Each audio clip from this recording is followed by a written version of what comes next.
Masechet Baba Batra, Daf Sadi Vav. We previously talked about different qualities of wine. You have wine that's sold in the shop. That's low quality wine that has to be drunk right away because it's already almost starting to spoil. And if you wait much longer, it will be totally vinegar. Right now, it might smell like vinegar, but it still tastes like wine. And so that is sold in the stores. High quality wine, which would be used for cooking, that you're going to use a little now and you're going to put in storage and use a little at another time, that has to be high quality so that it can be put away and last a long time. So now we're going to talk about the beracha that one says if one drinks low quality wine that's on the verge of spoiling. Amar Rav Yehuda, yain hanimkar bechanut mebarechin alav bore pri hagefen. V'Rav Chisda amar, gabe hamra de'akrim lamali. Rav Yehuda says that this wine that is sold in the shops, one can still say bore pri hagefen. It still tastes like wine. People are still drinking it as wine and consider it as such, and therefore you can say bore pri hagefen even though it's turning sour soon. Rav Chisda, however, says this kind of wine that has a film on it, it already has a film on top that shows that it's starting to spoil. Who needs it? Why would you say a blessing for such a thing, right? If you have to drink it because you can't afford better wine or you're traveling and that's all you have, okay, what are you going to do? But you shouldn't make a special blessing. Instead, you still make some blessing. You say, Shakol niyabit baro, that you made everything by your word. That's a generic beracha that covers anything that you eat. But when you want to say make something special, so fruits and vegetables are more special than just water or meat, and bread and wine are extra special. They have their own berachot. So you can't call this something special. Look how important this wine is. Thank you, Hashem, for the wine, because it's about to spoil. Look, it has this film on top. And so these are the two opinions. Now we're going to challenge Rav Yehuda's opinion from a baraita metibeh. Ala pat she'ib pesha ve'al hayayin shehichrim ve'al tabshil she'avra surato omer she'akol niya bidbaro. This baraita teaches that regarding bread that became moldy or wine that has a film on it that's showing that it's spoiling, or a cooked dish that has spoiled. It's not totally spoiled, that would be poisonous to eat. It's still somewhat edible, but nevertheless, you don't say the special beracha that would be on that dish, whether it be hamosi or bore pri hagefen, or this tavshil might be mizonot or adama. You wouldn't say that, but rather shakol nihiyabid baro. You just say thank you for everything because you can't make a special beracha on that. So this seems to be a direct challenge against Rav Yehuda because it talks about spoiled wine. And here it says, Shehakol. Amar Rav Zavid modeh Rav Yehuda befur sema demizdaban akarnata. Rav Zavid says that even Rav Yehuda would agree with the low quality of wine that is sold on street corners. It's made from grape seeds. It's not even made from grapes. You just like take grape seeds and you put them in water, soak them in water, and so it kind of tastes like grape juice or wine. But this is the lowest level.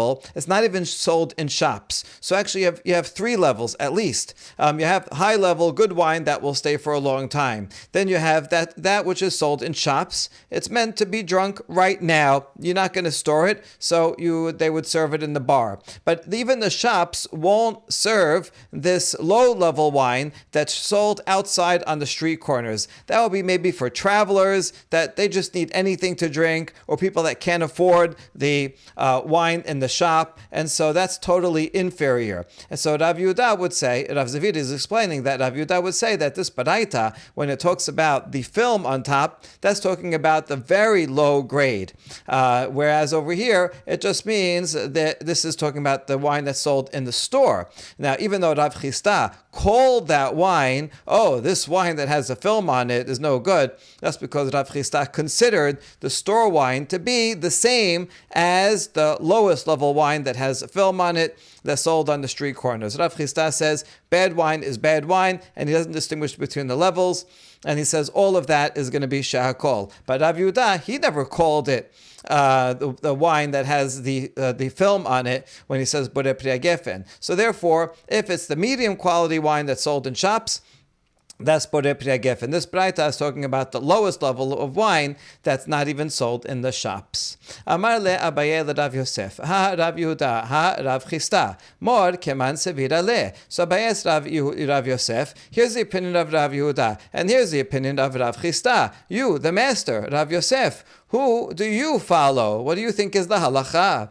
Amar le matnita yada'na. Rav Yosef doesn't give a straight answer. He says, listen, I know a baraita, and you can figure out what the halacha will be from this baraita. Now, this baraita is going to be quite long and involved, and in fact, the baraita is going to have two opinions, each of which seems to match up with either Rav Yehuda or Rav Chista. So Rav Yosef is not giving a definitive answer. Here's the halacha. He's just saying, listen, if you want to know what's authoritative, you'll do well to look into this baraita, and you'll see that it can be a source of guidance for you.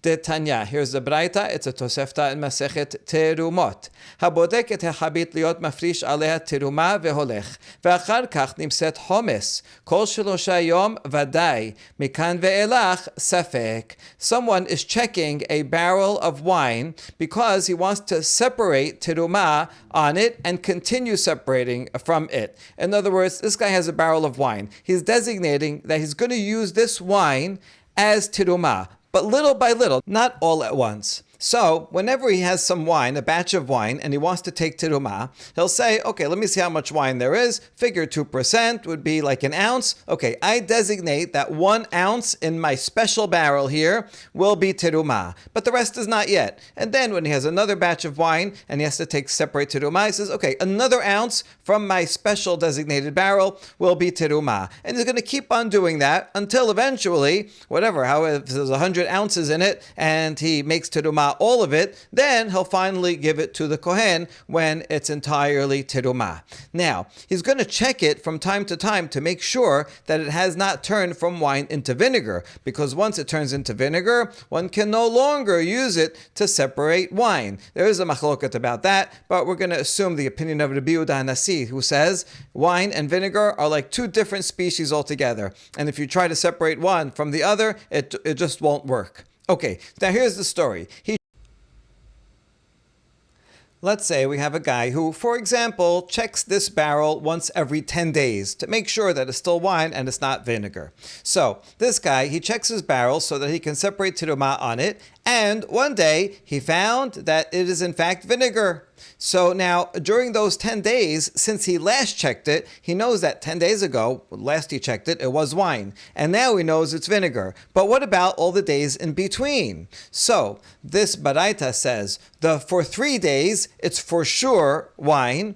And from then on, we're not sure what it is. Now, what 3 days is it talking about? The first 3 days, the last 3 days, another 3 days? This Baraita is not very clear. So here's the first interpretation by Rabbi Yochanan. My kamar, Amar Rabbi Yochanan hachi kamar, kol shelosha yamim harishonim vaday yayin, mikan ve'elach safek. Rabbi Yochanan explains that the Baraita means to say that for the first 3 days since the last check, in other words, he checked 10 days ago, so day 1, 2, and 3 after that last check, we can assume for sure it's wine, and so any wine that he separated teruma with that on the first 3 days, that is okay. That wine is kosher, and he separated properly. But for the remaining 7 days, since from today when he checked and the previous 7 days, we don't know. We don't know if it was wine in that time or whether it was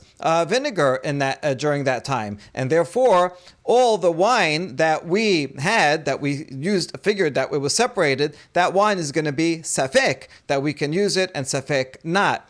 And so we'd have to do it over again for that other wine for it to be kosher. Okay, my ta'ama. What is the reason of Rabbi Yochanan? Why does he think that the first 3 days is definitely okay? How does he know? Maybe it turns sour the next day.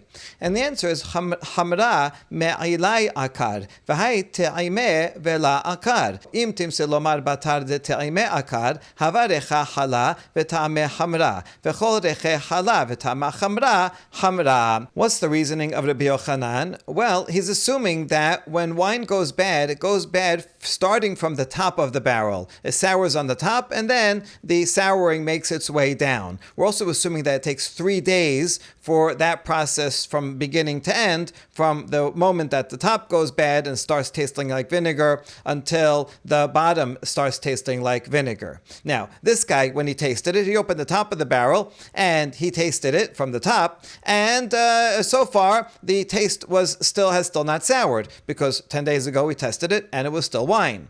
So we know for sure that day on the top it was wine. Now, even if you say that it started going bad immediately after he tasted it, it's good right now, and right after that it started going bad, so that would mean that during those 3 days that it started going bad, it will have started to smell like vinegar, but its taste would be like wine. That's the status during those in-between 3 days. So we can see from here that anytime you have some liquid that smells like vinegar but tastes like wine, it is considered wine. How do we know that? Because Rabbi Yochanan said during those 3 days, even though it's in the in-between stage and it's already pretty bad wine and it's on the verge of spoiling and it smells like vinegar already, nevertheless, if you take terumah with it, the terumah is totally good. For sure, vadai good. That means it's called wine. And according to that, if you call it wine, then the beracha should be boreh pri hagefen. So we can derive that in the Rabbi Yochanan's interpretation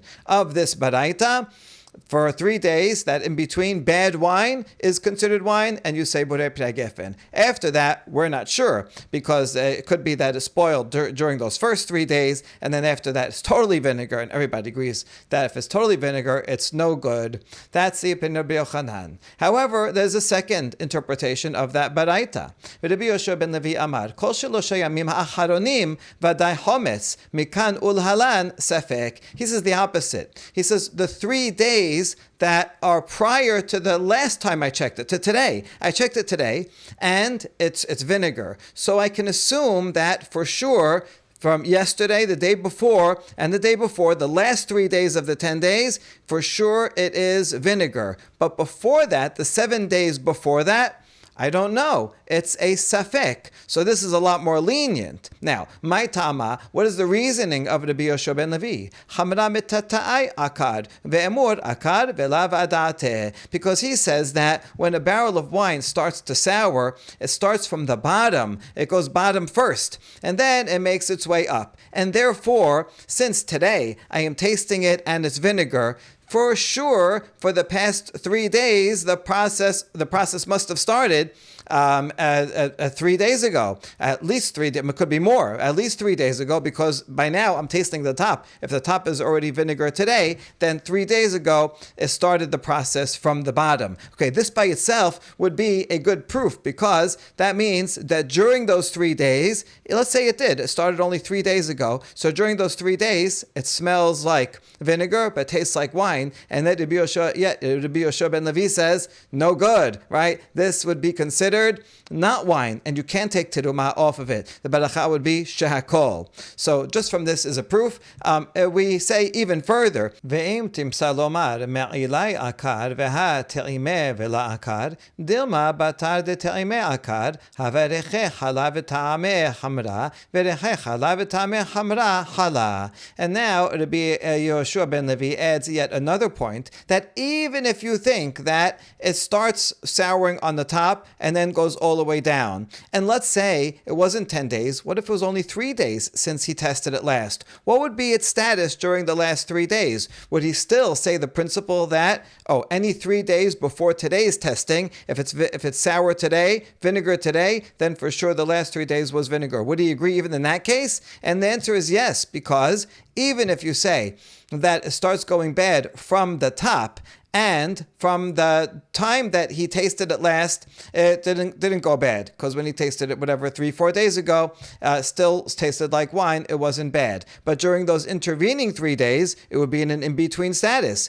It would be such that it smelled like vinegar but tasted like wine. But in any case, Rabbi Yoshua ben Levi says, I think that if it smells like vinegar and tastes like wine, it is vinegar. So this is the same principle for this if you say top down, and the same principle they said before, assuming bottom up. And if it's bottom up, then once he tasted after, it doesn't matter how many days, let's say after 10 days, and it's the top is sour now, for sure it started going bad 3 days before, and therefore it was in the in-between status all those 3 days. So therefore, when it's in an in-between status, it's considered vinegar. So for sure it was bad during the past 3 days. What do we see from here? According to Yoshua ben Levi, when it still tastes like wine, still drinkable, but it smells like vinegar, during that in-between low quality status, it's considered like vinegar, and therefore the beracha would be shakol and not bore pri hagefen. So we see that Rabbi Yochanan and Rabbi Yoshua ben Levi can line up on the two sides of this machloket.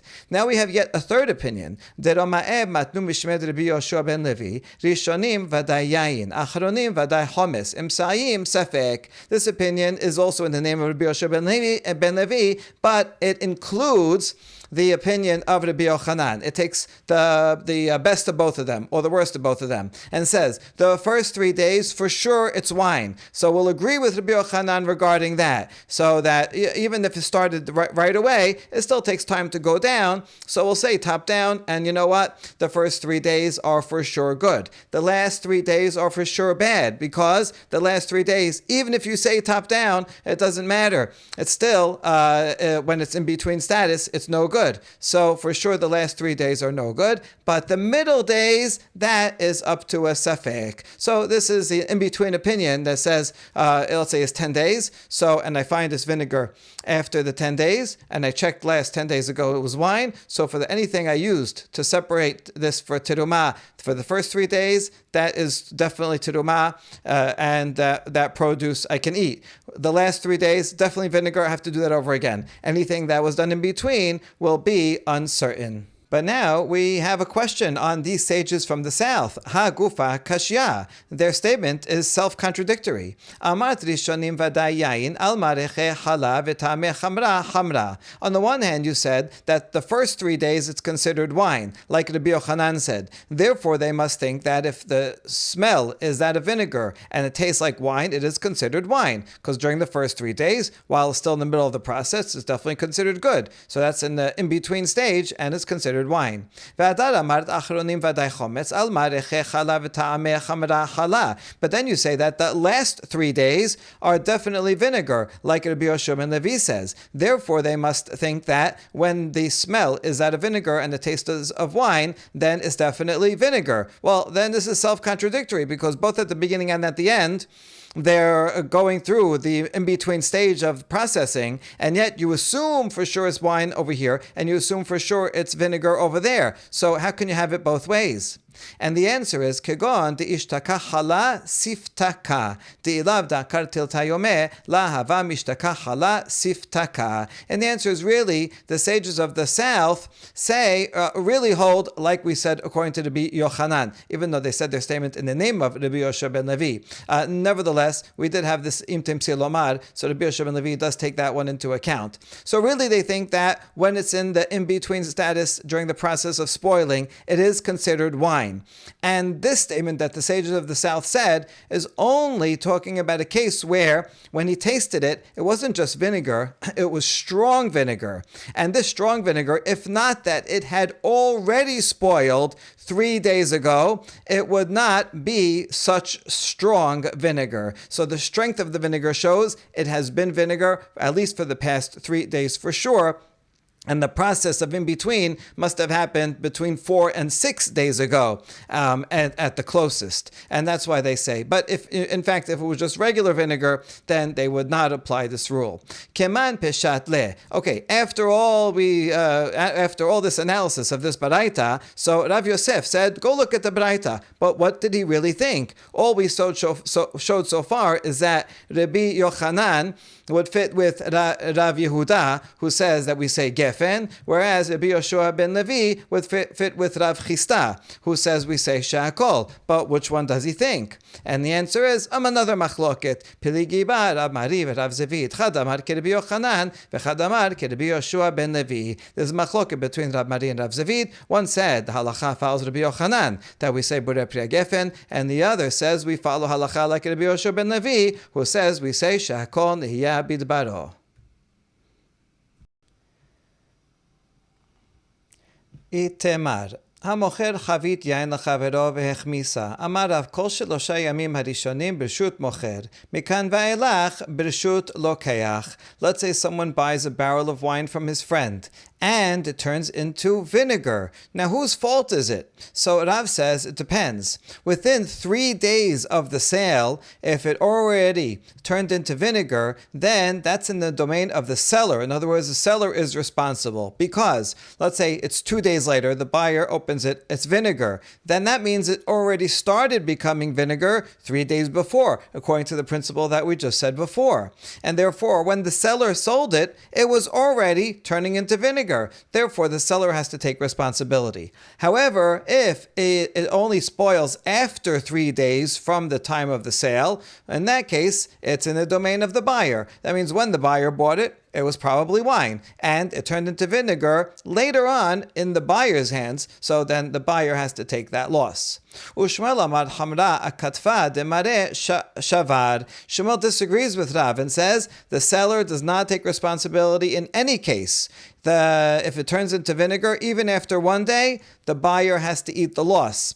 Sometimes literally he has to eat it. But in this case, the reason is because it's getting moved, and wine that is moving on the shoulders of its new owner is going to spoil more quickly. And so if you'd leave it there, a stationary barrel takes 3 days to turn into vinegar. But when moving around, that is not good for it. Therefore, it's likely that at the time of the sale, it was wine. And then when the buyer took it, picked it up, put it on the shoulders, he's traveling around with it, that's what caused it to become vinegar very quickly. And therefore, the buyer has to accept the responsibility. Avad Rav Yosef Obada kivate de Rav b'shichra uchvate de Shmuel b'chamra v'lcheta kivate de Shmuel. Rav Yosef, one time a case came to him that had to do with beer, and he followed Rav and said, the seller, you're responsible. But a similar case came to him that was regarding wine, and in that case he followed Shmuel. So must be Rav Yosef knew that wine is more sensitive to agitation,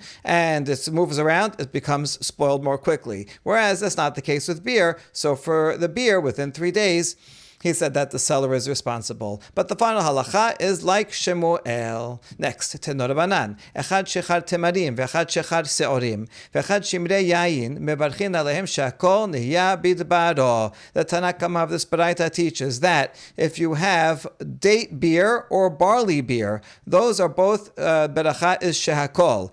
Even though these can ferment, but nevertheless, you don't say a special beracha on it. Rather, you just say shehakol. The reason is because dates and barley, their main essence is to be used as dates and as barley, meaning to be eaten.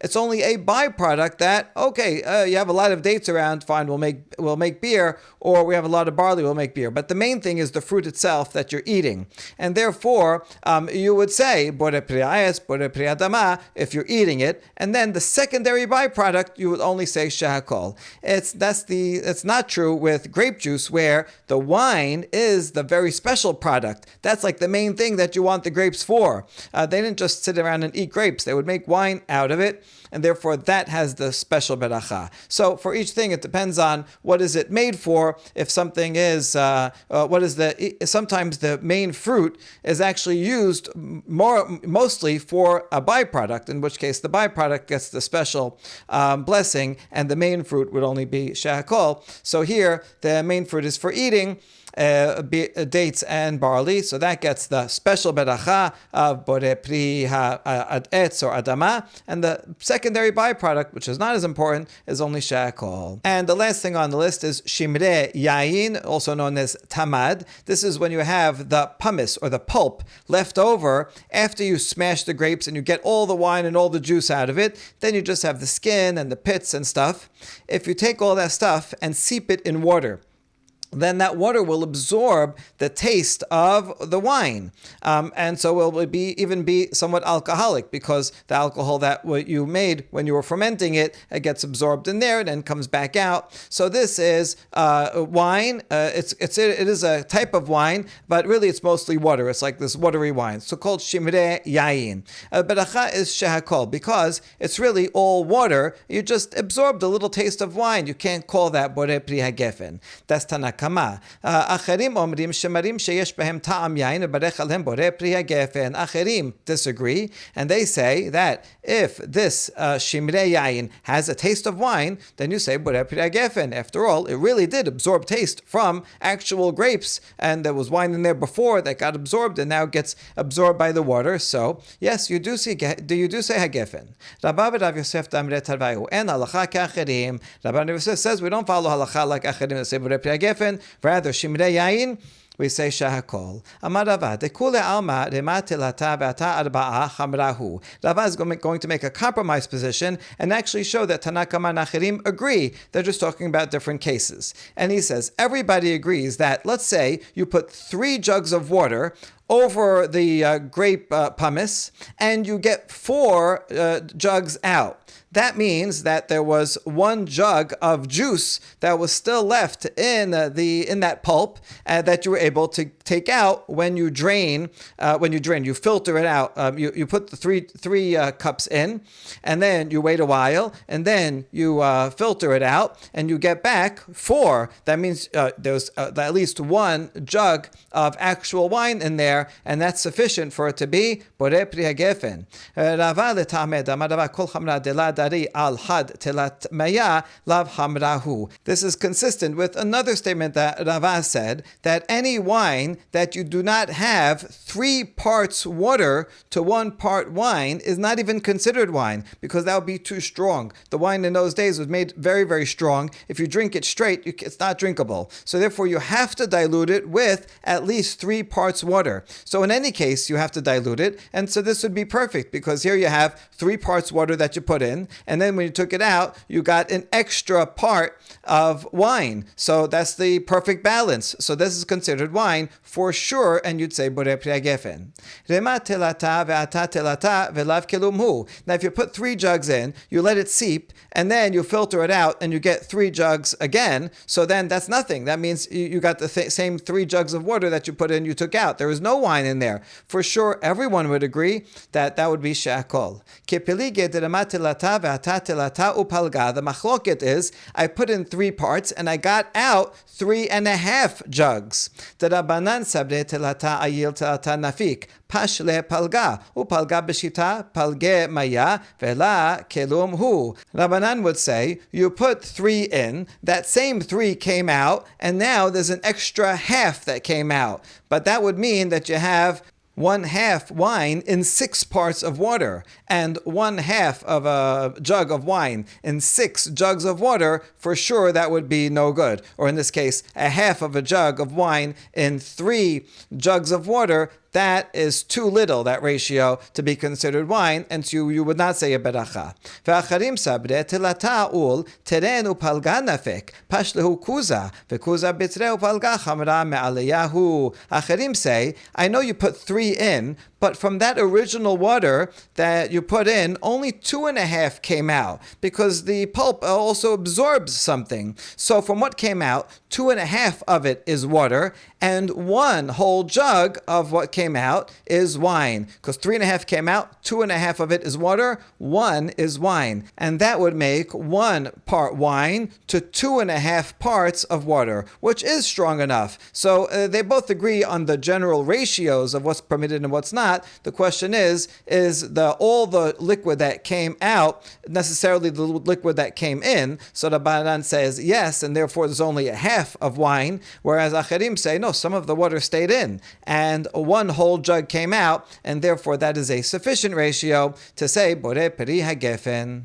Now we challenge Rava's statement. We ask, Ubioter mikidemi dato mi pelige? Is it true that there is ever a controversy that anyone disputes a case where you get more out of the steeping than you put in? Vehatenan. In other words, Rava said that the machloket is about a case where we put 3 in and we got 3.5 out. And so that's the question of how much of it do we consider the original water and how much is new wine that we were able to get out of it. And so it's machloket. Is it considered like water and shakol, or is it considered like wine? In the case where you got more out than you put in. But we're going to prove from the following Mishnah in Ma'asrot that the machloket is only when less comes out, not when more comes out. Hamitamed v'natan mayim b'mida umasa kedemidato patur v'Rabbi Yehuda mechayev ad kana pelige ela b'chde midato aval b'yoter mikdemidato la pelige. If someone is making this tamad, meaning he's putting water with this pumice, and we're assuming that, let's say the owner of the grapes did not take maaser from it. So this pulp over here is a problem because you didn't take maaser. Now, you put a jug of water in, and you got the same amount of water out. You got the jug of water out. Patur. That water, even though it's going to have some taste of wine, you can drink it, and you don't have to worry about taking maaser because there's no extra volume in it. It's all the same water as you put in is what you got out. So it doesn't matter that you didn't take maaser from the pulp. However, Rabbi Yehuda disagrees, and he says you have to take maaser because it did get some of the taste, and maybe it got some of the substance from it. Some of the water stayed in, some of the wine came out, and you have to take maaser. That is the machloket. So we see that the machloket is only if it's equal what you put in as what you get out. However, let's say you'd get out more, then there would be no machloket. Then everybody would agree that you have to take maaser because you got some of the substance from the pulp. Therefore, we should say the same thing to Rava. In a case where you put in 3 and you got 3.5, surely that is considered wine, and you should say Borei Piragefen, and there should be no machloket about it, because you see here that the machloket in this Mishnah is only in the case where it's equal. And the answer is Hu adin dafilu beyotem kedemi dato pelige. No, in fact, this machloket would apply even if you got more out than you put in. So how come the Mishnah only gave the example of equal amounts? Because